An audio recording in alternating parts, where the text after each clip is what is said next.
യസ്അലൂനക അനിൽ അഹില്ല, നബിയെ അങ്ങയോട് അവർ ചോദിക്കുന്നു അനിൽ അഹില്ല. അഹില്ലത്ത് എന്ന് പറഞ്ഞാൽ ചെറിയ ചന്ദ്രനാണ്, ക്രസന്റ്, ബാലചന്ദ്രനെയാണ് ഹിലാൽ എന്ന് പറയാൻ.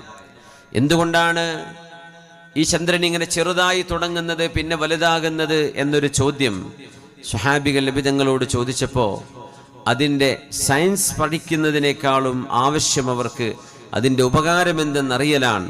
അതുകൊണ്ട് മറുപടി വന്നത് അതിൻ്റെ ഉപകാരത്തെക്കുറിച്ചാണ്. എന്താണ് നബിയെ ഈ ചന്ദ്രൻ ഇങ്ങനെ ചെറുതായി തുടങ്ങുന്നത് പിന്നെ ചെറുതായി അവസാനിക്കുന്നത്? യസ്അലൂനക അനിൽ അഹില്ല ഖുൽ ഹിയ മവാഖീതു ലിന്നാസ്, ഇത് ജനങ്ങൾക്ക് സമയമറിയാനുള്ള അള്ളാഹുവിൻ്റെ സംവിധാനമാണ്. വൽ ഹജ്ജ്, ഹജ്ജിൻ്റെ സമയമായിട്ടുണ്ടോ, ഹജ്ജിൻ്റെ ഇബാദത്തുകൾക്ക് നേരമായിട്ടുണ്ടോ എന്നറിയാനുള്ള അള്ളാഹുവിൻ്റെ ഒരു സംവിധാനമാണ് എന്നാണ് ആ ചോദ്യത്തിന് വിശുദ്ധ ഖുർആൻ കൊടുത്ത മറുപടി.